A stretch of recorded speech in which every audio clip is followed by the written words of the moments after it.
Meeting of October 2nd to order here. And we're going to start off with an invocation that'll be given by myself, and then we'll be led in a pledge of allegiance by our county clerk, Marla Young.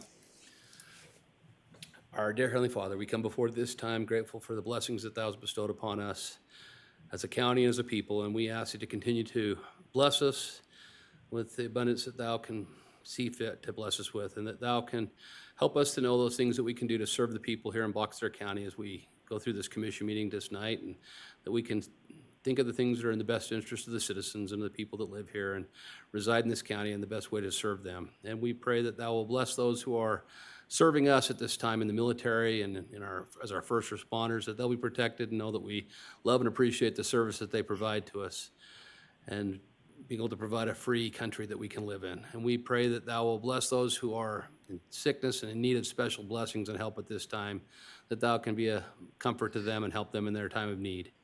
We pray that thou will continue to bless our county and to bless the people here in Utah. And we ask that thy spirit be with us this night, that all will go well. And we say this in the name of Jesus Christ. Amen. Amen. Please stand and join me in the Pledge of Allegiance.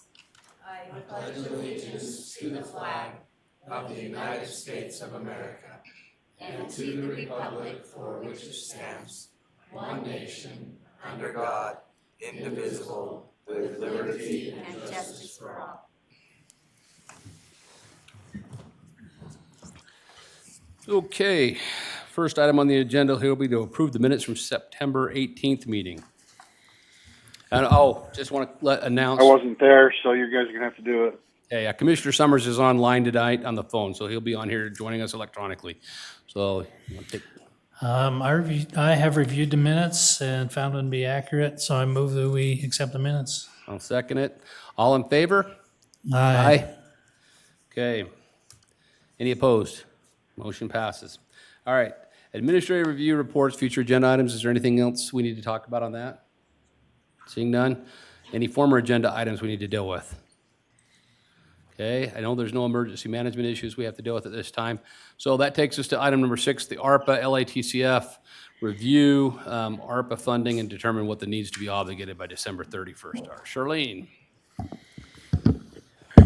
Yes, so I provided you a listing of where we are on the projects for ARPA.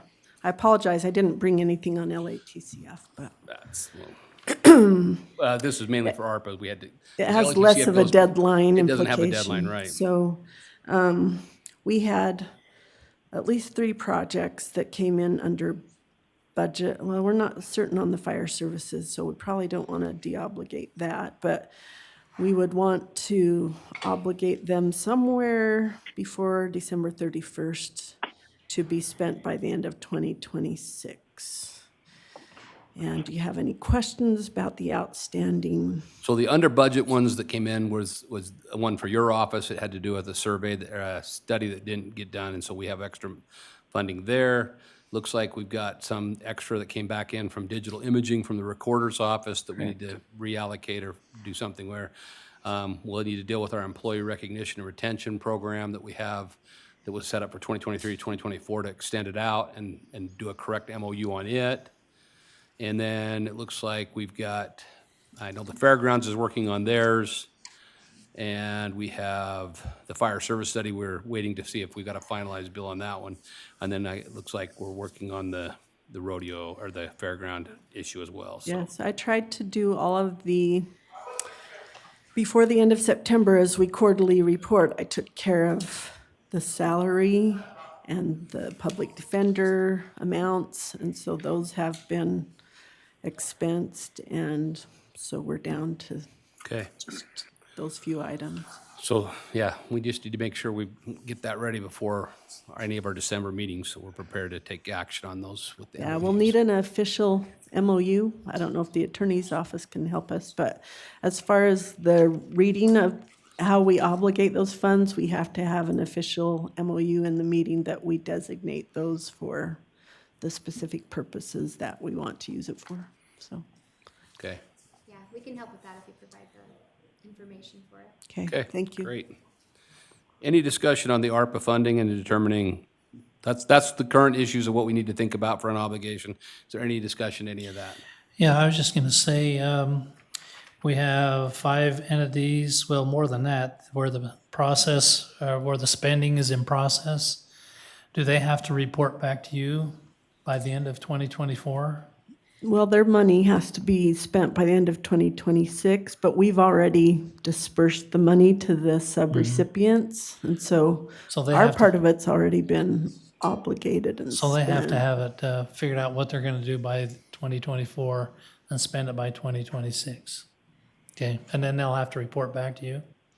I continue to have to do quarterly reporting to the federal government, so Uh-huh. I follow up with them every quarter, and they have to provide me a report of the status of their project until it's complete.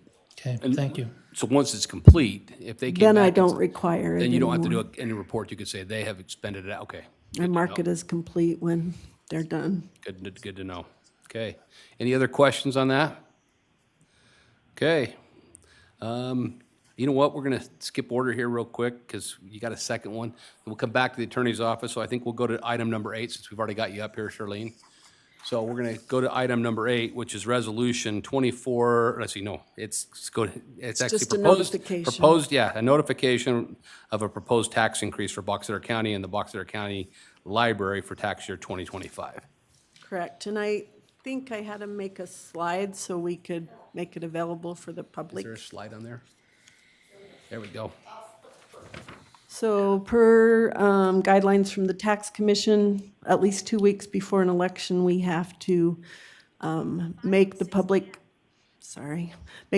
aware of our intent to increase taxes and provide the purpose of the increase, the amount of the increase, and the approximate percent of the increase, and then make them aware of the truth in taxation meeting. So this first one is for our intent of increase of the general fund, is to stabilize the balance in the general fund to a reasonable level, so we're prepared for an emergency and do not have the fund over depleted. With raises in inflation over the last few years, we have had an increase in overall costs and salary adjustments needed to be made to retain employees. Fund balance as a percent of revenues for the year has been steadily decreasing, and we are allowed per state statute to hold 65% of annual general revenues for these type of emergency situations, to have a healthy fund balance, and we're well below that if you show the graph. So it's currently we're been sitting since about almost 20%? 2013, since we were even close to the 65% allowance. Yeah, so we're pushing below 20% at this point. Yes. Okay. The amount of increase that we're proposing is a $2 million increase or a 21.91% increase solely for the general fund. And that will go out in the notices for property taxes, is that correct? That's right. We'll have a notice of proposed increase that will go in every tax bill for the person that's affected by it. That will tell them an estimate of how much it will increase their individual property's taxes based on our estimates of 2024 values, since we won't know what the 25 values are yet. And we'll have a truth and taxation hearing on November 13th is the plan. That's right, November 13th, 6 PM. Okay. Charlene, you want to make sure that people know that it's separate from the bookmobile, and only the people with the bookmobile will have that on their taxes also. Right, so the general fund one will go out basically with every tax notice. Right. Right. Only those that are in the Serviced. service area of the bookmobile will be affected by their tax increase. So let's talk what about was that their second. tax increase? Let's talk about the second one. For which one, the library? Yeah, let's talk about the Box Elder County Yeah. Library or bookmobile. Okay, the intent of the county library is to allow for capital projects such as replacement bookmobiles. Currently, regular operating budget is projected to break even or be slightly more the expenditures than revenues without any additional revenue to maintain capital equipment in the building. Their proposed amount is a $100,000 increase. They obviously have a much smaller budget than ours, and that's about a 25.34% increase.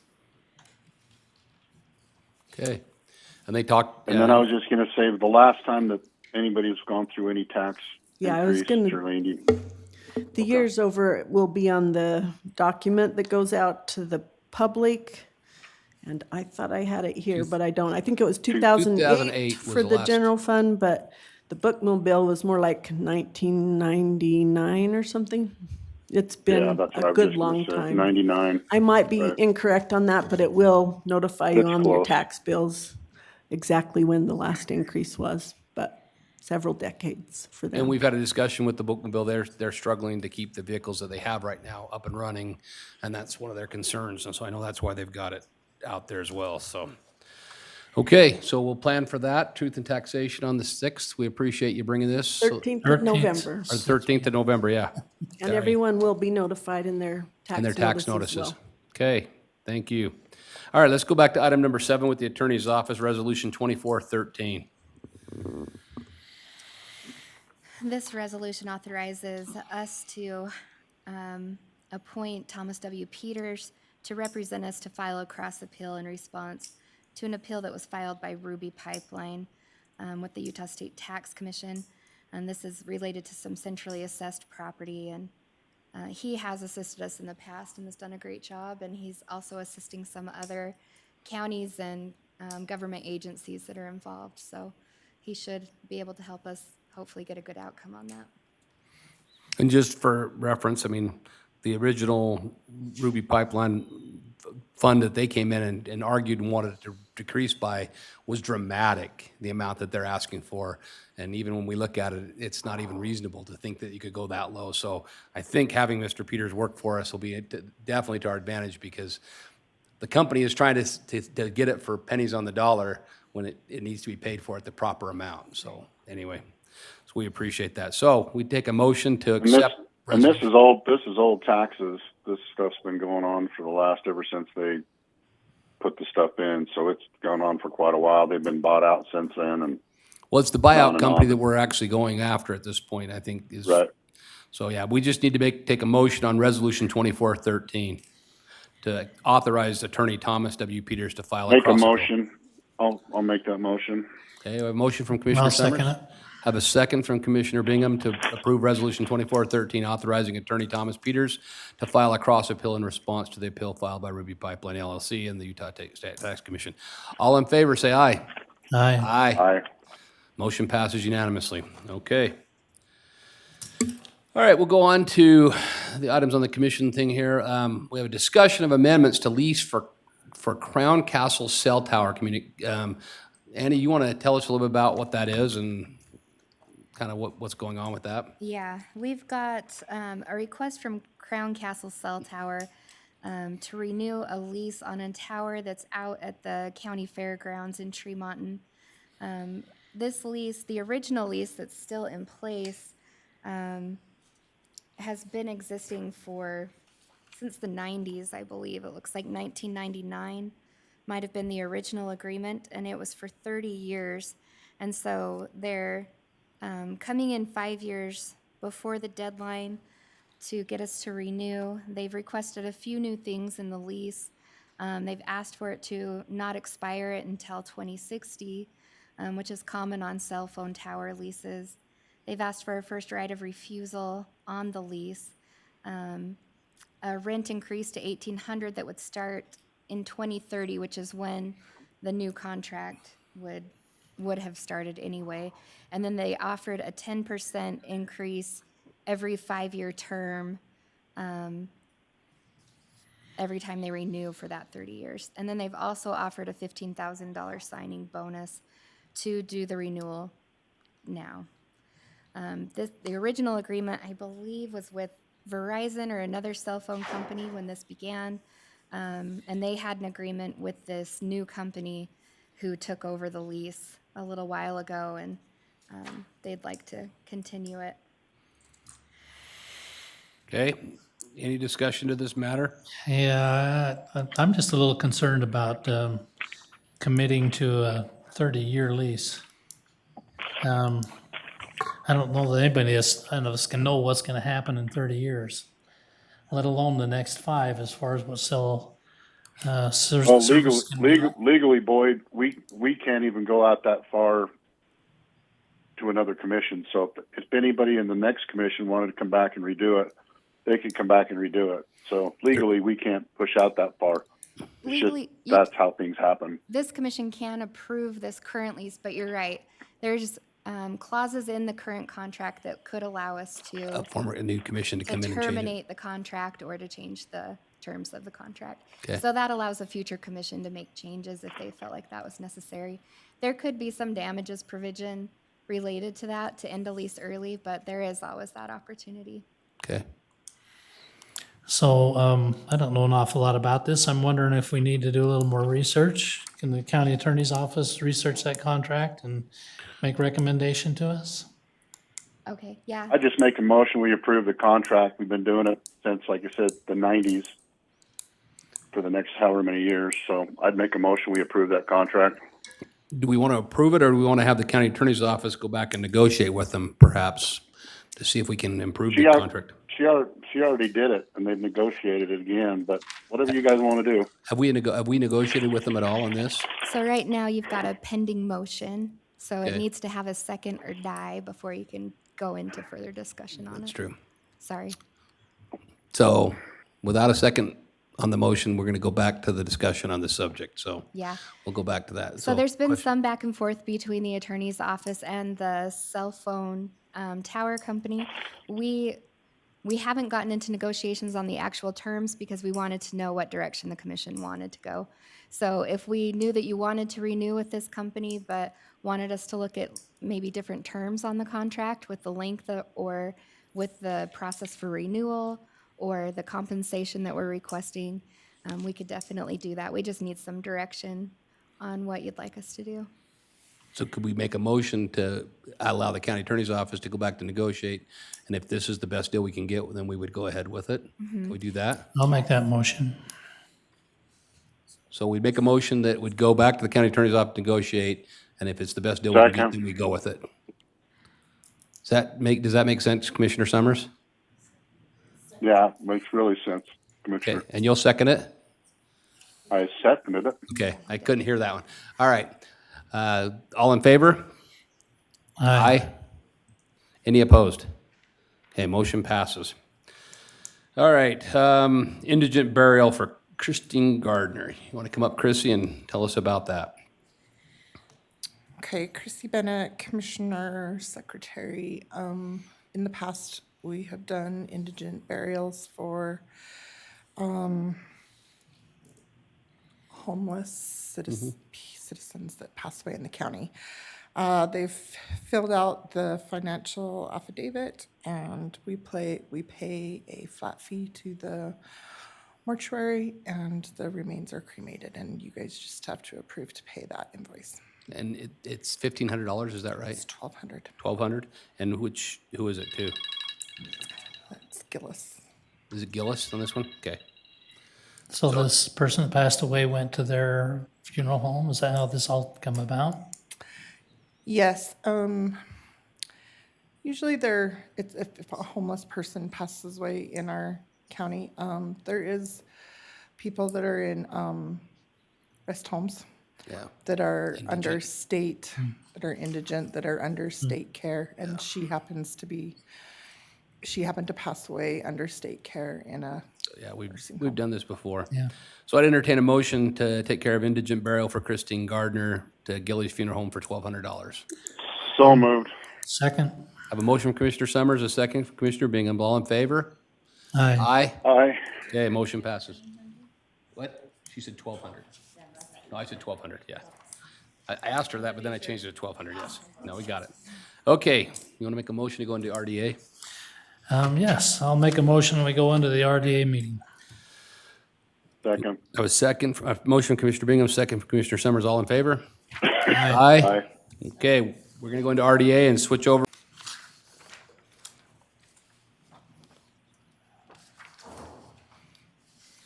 You can work your way up here, Scott, since you're going to be up next here.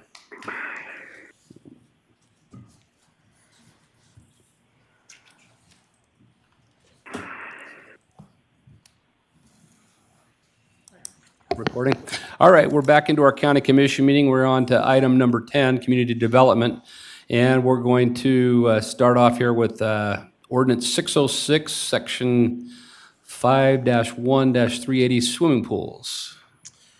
Scott Lyons, Community Development. So this ordinance, previously, our way we've handled swimming pools didn't make a whole lot of sense. They were just kind of scattershot in the code. They required a conditional use permit. So if somebody just wanted to put a pool in their backyard, they'd have to go through the whole planning commission process. So the goal of this was to better define and streamline the swimming pool process as far as standards, requirements, and procedure. So we drafted a code. We took that draft to the planning commission. Public hearing was held. Some minor revisions were made to clean it up, and then a recommendation was forwarded to you. A recommendation of approval was forwarded to you to add this new section of code to our code, as well as to remove the old definition and the old, conditional use permit requirements from the different sections of code that allowed or required that of swimming pools. So we feel it's a much cleaner, more both allowable and enforceable, streamlined process for someone if they want to do a swimming pool. And this is strictly for personal swimming pools, not for any type of a public swimming pool, is that correct? Yeah, swimming pool, yep, personal swimming pools in unincorporated county only. And that would, so say if somebody had a group of folks in the county, they couldn't come together and build a community pool themselves as a group of 5 or 6 residents and call it, I guess, kind of like, sometimes you get neighborhoods that, I just want to make sure that, because I know the health department, when it becomes a community pool, they want to make sure it's covered. Yeah, so once you dive into that, we consider that a commercial use. Okay. Because usually if it's not, I guess maybe you could say there's some gray area if you had some people in a community getting together to create a pool. But But if they're all it's- paying in toward the cost, then Yeah, it so becomes commercial in nature, right? From a non-personal standpoint, we have a separate way to address that type of a pool. Okay, I just wanted to clarify that because I know our county, our health department does a lot of work when it comes to those issues, so. And we consulted with them in the drafting of this ordinance, so. Okay. Great. Okay, I'll make a motion that we approve ordinance 606, section 5-1-380 for swimming pools. Second. I have a motion from Commissioner Bingham, a second Commissioner Summers to approve ordinance 606, section 5-1-380. All in favor? Aye. Aye. Aye. Motion passes. Okay, let's do ordinance 605, amendments to chapter 2-2. Yeah, so this one is, if you look at the ordinance itself, it looks quite large. It's because it's addressing an entire chapter as opposed to just a section of a chapter.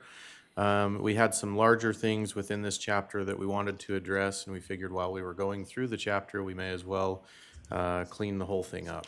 And so the large things in there we wanted to address were the administrative conditional use permit process. So the conditional use permit process, we updated that a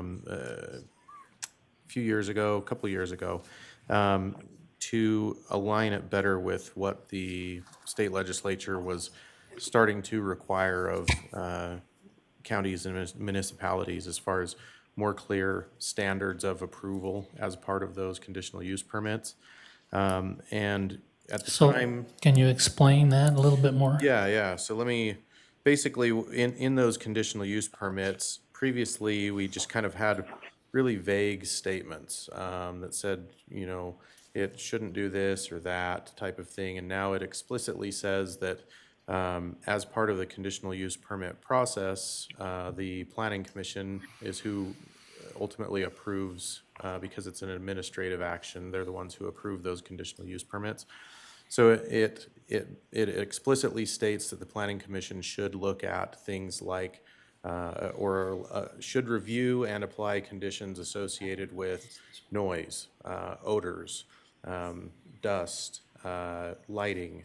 So has specific things that the applicant is now aware of and specific things that the administering body is now aware of. And so we took those same improvements that from that section and slid it over into an administrative conditional use permit as one that is administered by staff. So instead of going to the planning commission, generally lighter uses, there are some lighter uses in a couple zones that have been administrative conditional uses. So now staff would basically administer those conditional use permits the same way that the standard CUP is administered. So kind of brought those two things aligned so both an applicant and staff can go through and have clear standards that are reviewed and approved upon when that type of application is submitted. So if they meet the requirements, then the staff approves them, it doesn't come to the county commission. Correct. Yeah. So generally, it only comes to the county commission if it's a legislative action, such as this, because it's changing the requirements set forth in our code. And then at that point, once it's approved, then that administrative action would take place either by the planning commission or by staff.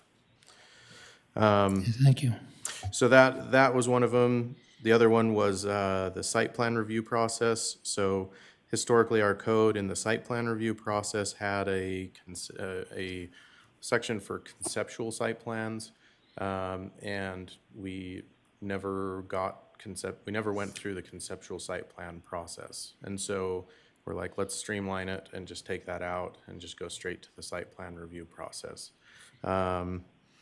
It also mentioned something regarding planned centers. The county's moved away from planned centers since we, I think it was about 2 years ago, we got rid of master planned communities, zones in unincorporated county due to the county lacking infrastructure for larger developments, planned center developments, those sorts of things. And then while we were at it, we just cleaned up like sections of code that referenced other sections of code that maybe had changed over the years, or formatting that wasn't, very clean, that sort of thing. So, but those two things, the administrative conditional use permit as well as the site plan streamlining process by eliminating concept plans, were the two main things in that chapter that we cleaned up. Okay, thank you. You have any questions? Any other questions on this? I should say as well, this one went to the Planning Commission in September for public hearing, and the Planning Commission reviewed it and recommended approval, so. Okay, I'd make a motion, we approve, as stated. I'll second it. a motion and a second to approve ordinance 605 amendments to chapter 2-2. All in favor? Aye. Aye. Aye. Any opposed? Motion passes. All right, let's do ordinance 607, Park Valley rezone request. Okay, so ordinance 607 is a request to rezone approximately 41 acres located at Green Rock Canyon Road and SR 30. So Green Rock Canyon Road is a county road that runs north-south, north of SR 30 in Park Valley, kind of towards the west side of Park Valley. This parcel along SR 30 has about a 400-foot buffer that is already zoned RR1, and then the remainder of the parcel is zoned MU 40. So the property owner originally requested that the whole parcel, approximately 115 acres, be rezoned to RR1. There was some opposition at the Planning Commission level when the public hearing was held from other residents in the area. And the Planning Commission told the applicant to go back to the drawing board and see what he could come up with. So in looking at the Park Valley, the greater Park Valley area, many of the state and county roads out there have, from center line of the road, a buffer on both sides of about 400 feet. So an 800-foot strip, total width of a strip that is zoned this RR1 zone. So the applicant proposed to the Planning Commission that along that Green Rock Canyon Road that runs north-south through his property, 400 feet east of it and 400 feet west of it, be zoned RR1, and the remainder of the parcel would stay in MU40. So that reduced the total acres that would change zones from originally 115 acres down to 41 acres, just along that county road corridor. The Planning Commission took that and they recommended approval to you as a county commission. So, Okay, any discussion to this? Entertain a motion. I'll make a motion that we approve county ordinance 607, Park Valley rezone request. Second. Have a motion from Commissioner Bingham, a second from Commissioner Summers. All in favor? Aye. Aye. Aye. Motion passes. Okay, let's go to the discussion of county annexation policy. Can I start this, Scott? yeah, go for it. So there was a meeting on the 26th of September in the Brigham City Council chambers talking about county annexation policy. And there was a lot of misunderstanding or something. I don't know exactly what it was. So I asked Scott to come and talk to us about that and make sure we understand what our county annexation policy is, and if there's weaknesses or issues that need to be dealt with, we'd like to have them identified so we can deal with them. Yeah, so in February of 2023, the county adopted this policy.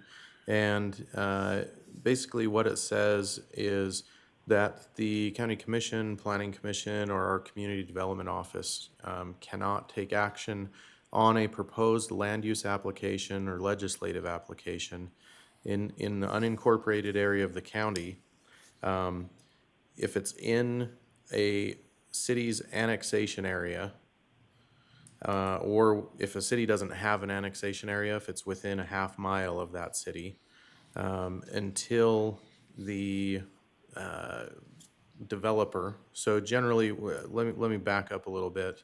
Land use application, legislative application, that means someone's coming in looking to rezone some property that is, within Brigham or Tremont's annexation area. Or they are coming in and looking to subdivide some land within that annexation area adjacent to those cities.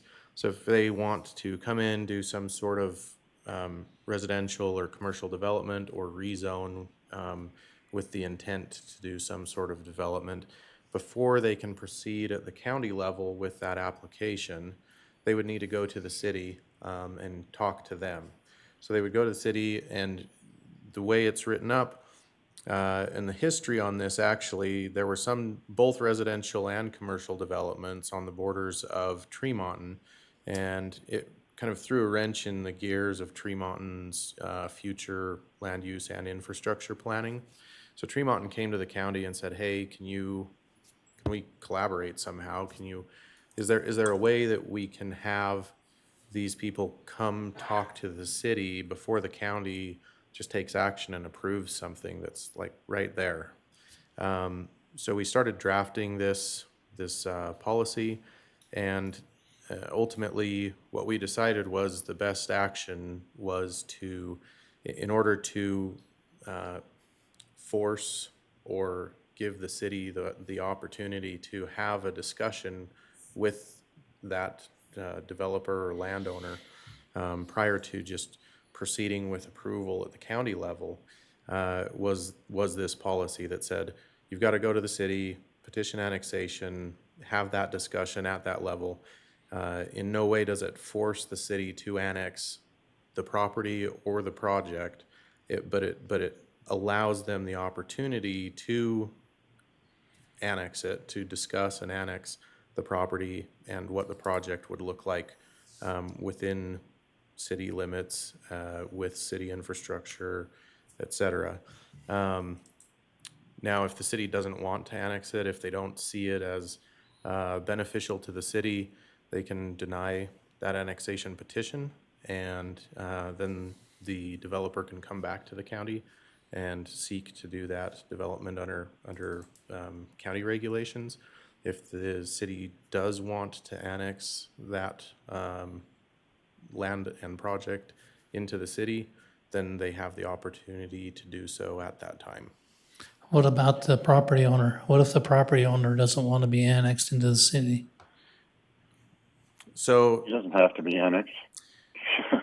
well, so if the property owner is proposing a project, but they don't want to be annexed into the city, then that is kind of the point of this, is you're proposing a project, and even if you don't want to be annexed, you need to go discuss that with the city, because you potentially are having an impact on the city. Now, if they're right next to the city, there's a good chance the city's gonna annex them, and the city's gonna say, this is what our future infrastructure plan looks like in this area, and it's gonna force that issue. Now, if they're further away, each city can handle this differently.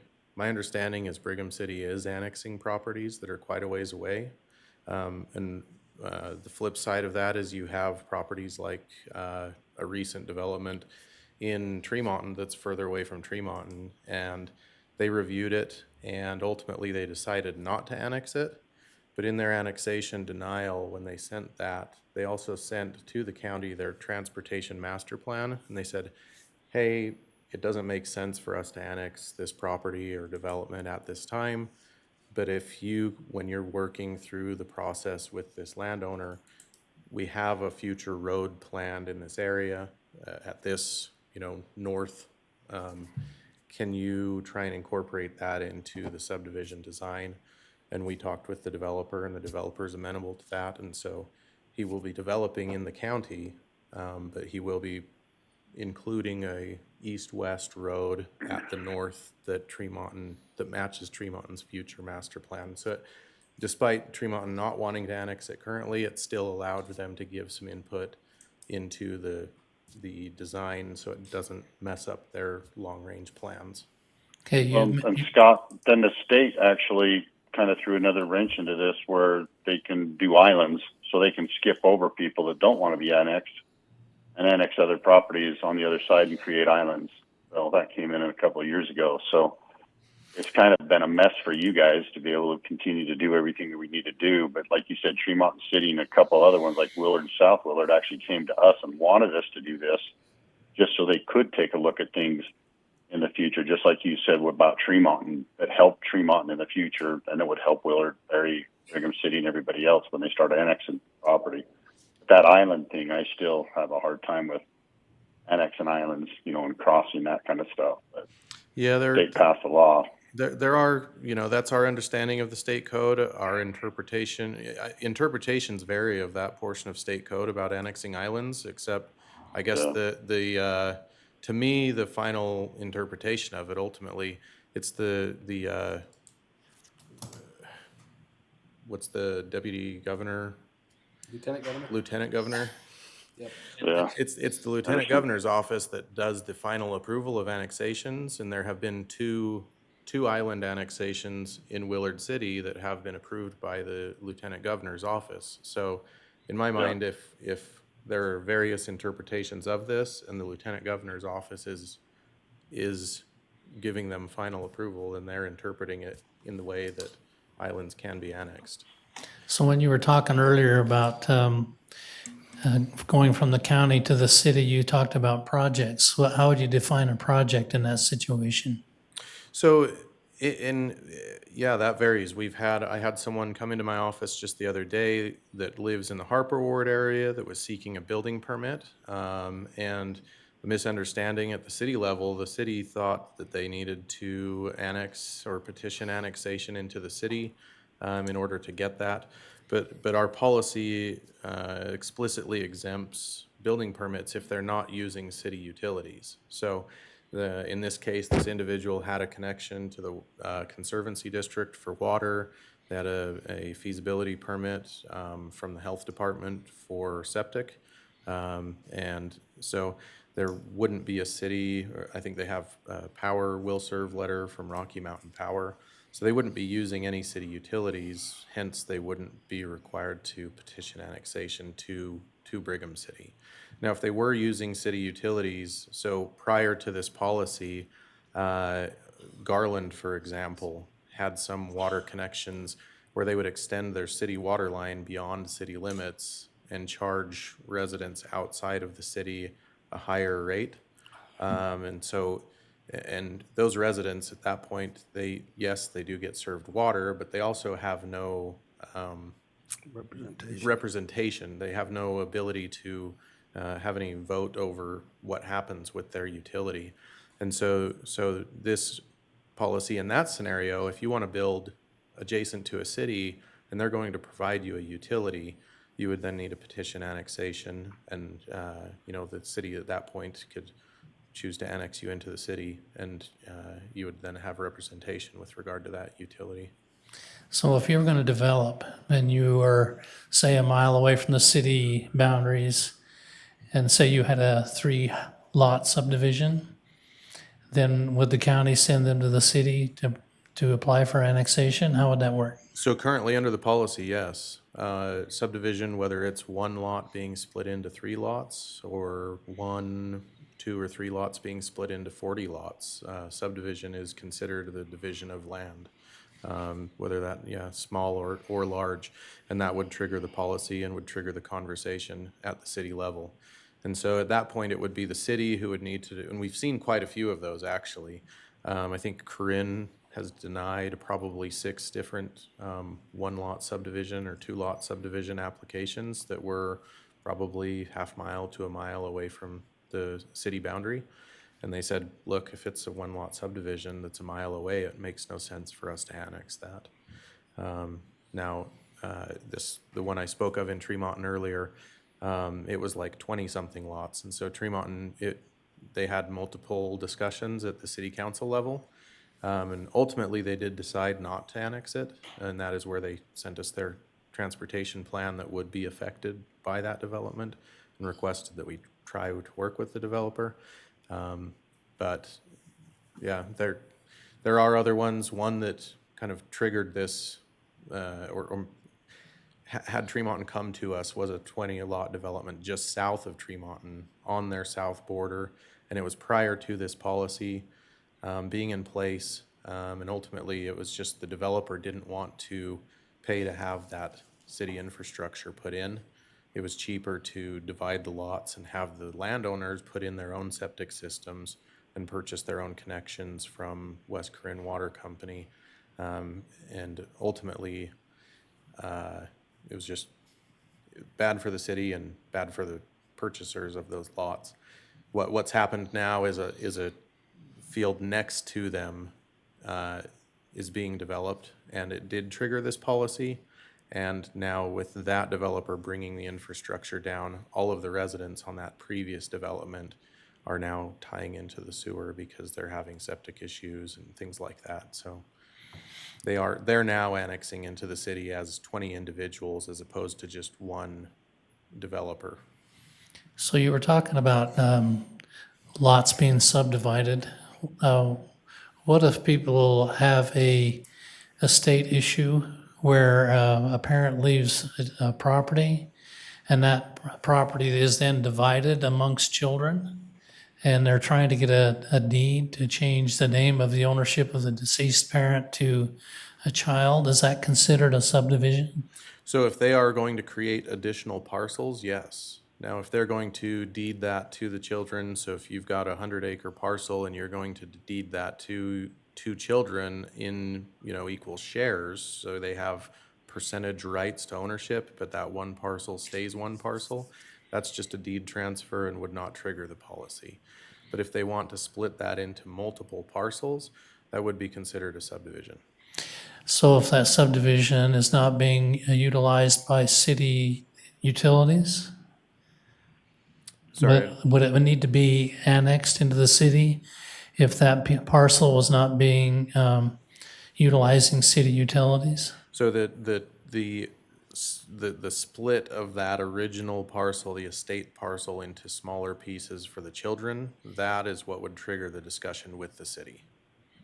And so then at that point, the city would, each city is going to treat this differently. We've seen over the year and a half, we've seen that Corinne evaluates each each one on its own, each proposal individually. We've seen that Tremont evaluates each proposal individually. Willard, for specific reasons with regard to its sewer that's being run to the very south end of Willard, I should say it has also evaluated each proposal individually, but it has been more apt to annex because the sewer is going to go to the south end, and the sewer is benefiting anyone who's annexing. Brigham City seems to have taken the policy that they're going to annex anything that is within their annexation area, whether that's, a 2-lot subdivision or, A deed transfer? Or a large commercial development. But yes, a deed transfer, if you were physically splitting that lot from one parcel into 6 parcels for 6 children, that is considered a subdivision per state code and would trigger the policy. Even if they weren't planning on building on it? Yeah, most likely. So there's probably some nuance to state code that maybe we would need to look at as far as that goes. I haven't personally, we haven't addressed one that falls along those lines. But I know currently, for example, our agricultural subdivision section of our code is in moratorium because we're trying to sort out some issues with it. And so the question is, would that, generally what I've seen when people are splitting up property for an estate, they'll use that agricultural subdivision process because the kids aren't planning on building on it immediately. They're just planning on trying to pass that property along. And so we're reviewing some definitions at the state level as part of that moratorium to find out how to proceed with that. And I think something like that may be a good example of something that we could clarify in this policy so that it doesn't trigger it. So maybe if people have that in their mind, they ought to come and talk to you now while you're working on that. If anyone who has any questions or suggestions, feel free to visit our office. Another thing I should say, another area, the land use code is it's a living document. It's always, we're finding issues with it constantly. And just when you think you have the right draft, the next day you get a phone call of somebody wanting to do something that's like, we didn't think of that.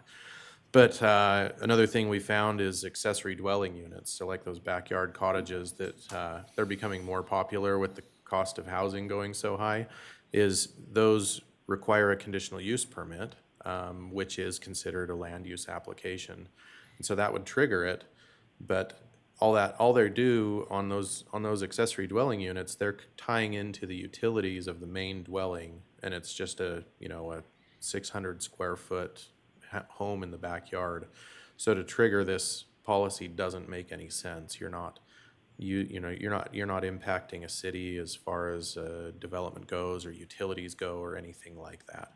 And so that's one that Willard City called us on one, and they said, hey, we've got this person in here that is gonna have to jump through these hoops for no reason when they just wanna put a backyard cottage in. And so that's something that we're gonna be changing with this, is looking at that one specifically, as well as more small things that may trigger it that shouldn't be triggering it.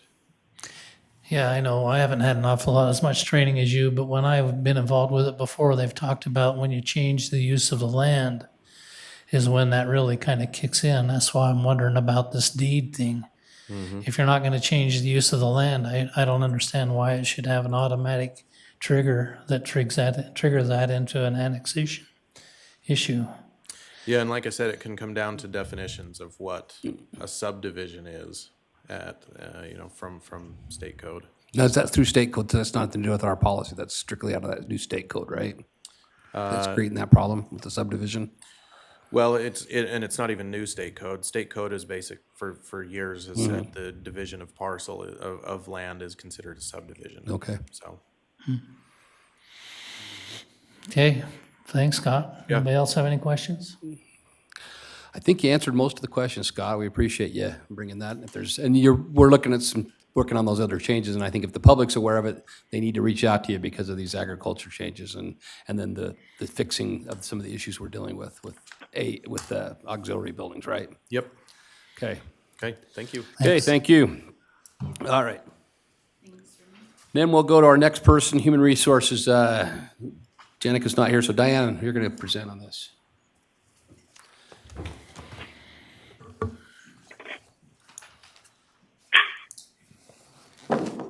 Okay, so Diane Black, Human Resources. So today I'm here to go over the 2025 retirement incentive. So as you know, we have offered this incentive for many years.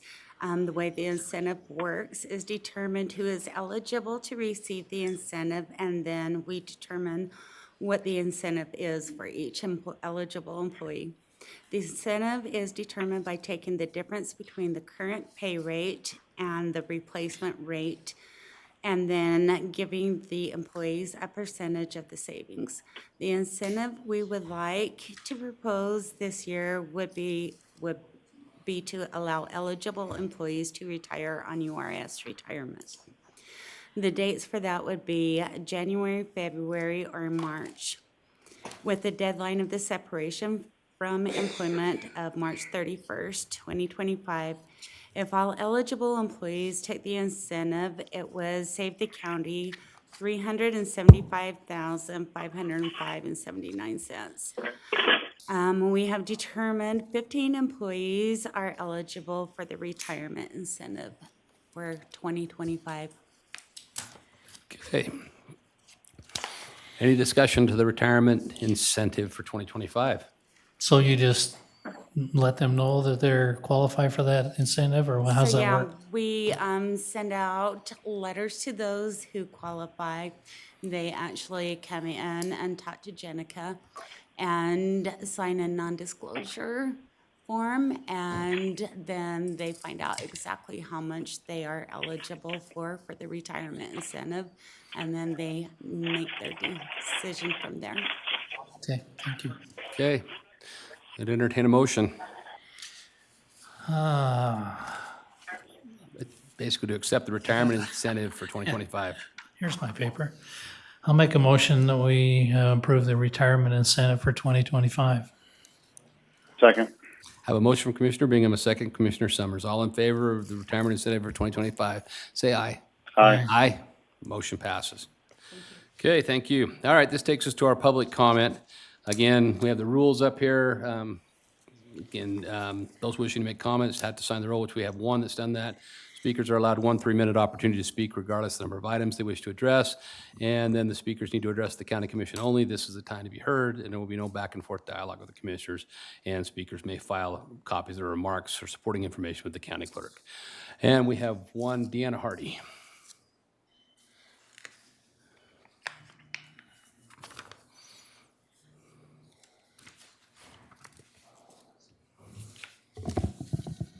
Okay, Deanna Hardy Brigham. The Box Elder Committee of Liberty opposes the Box Elder County Free Speech Zone sign. Again, we remind each elected representative of your oath of office to support, obey, and defend the U.S. Constitution and Utah Constitution. The First Amendment in the U.S. Constitution says, Congress shall make no law respecting an establishment of religion or prohibiting the free exercise thereof, or abridging the freedom of speech or of the press. If Congress cannot prohibit the free exercise or abridge the freedom of speech, should local and state representatives be able to? The U.S. Constitution is the supreme law of the land. Our Utah Constitution, Article 1, Section 15 states, no law shall be passed to abridge or restrain the freedom of speech or of the press. As an elected representative, why are you choosing to ignore both constitutions and your oath of office? Tax dollars have been wasted by printing this unconstitutional sign. God wants his children to have freedom of speech. Earthly governments do not. Are you fighting against God by your free speech zone decision? Brigham City is prohibiting certain citizens from being able to speak at their city meetings. Are they not also fighting against God? The Lord knows that the Box Elder Committee of Liberty is standing for each citizen's unalienable rights given to each son and daughter of God. What elected representatives choose to do is on them, but remember, it will have eternal consequences. Whenever the government usurps power they do not have, it is the right and duty of the people to not comply. This is called nullification. Our rights come from God, not government. This quote is by Thomas Paine. Those who wish to reap the blessings of freedom must, as men, and I'm going to include and women, endure the fatigue of defending it. We need you to defend our freedom of speech. Thank you. Thank you. Okay, and I think that takes us. Oh, you didn't bring yours up? All right. Yeah, we did need to have. All right, we have another individual who'd like to give public comment. Mary Bingham. Thank you very much. My name's Mary Bingham. I Okay. was looking at the East County zoning map that's online, and I was surprised to see that most of the zones in our county are RR or R. There's only like one that has an A zone to it. I've been in training with land use lawyers, and they say the only way to protect ag is through zoning. And the A zones put agricultural at the top, residential, or the R zones protect the residents that are living there. When the survey went out, from what I understand, 92% of the residents of the county said they wanted agriculture preserved. I hope that this can be looked at, that we can have around the farms, that we can have more A zones, even though that they're lower density, they need to say A in front for the uses, because zoning is there to help people live peacefully, neighbors live peacefully together. So I wanted to say that. And then also I was looking at the annexation zone that both Box Elder County references and the state has in their zoning, and it talks about their zone that the state put in, that the county and the state does. It says that, like, there should be petitions. You should let your neighbors know when you're going to annex.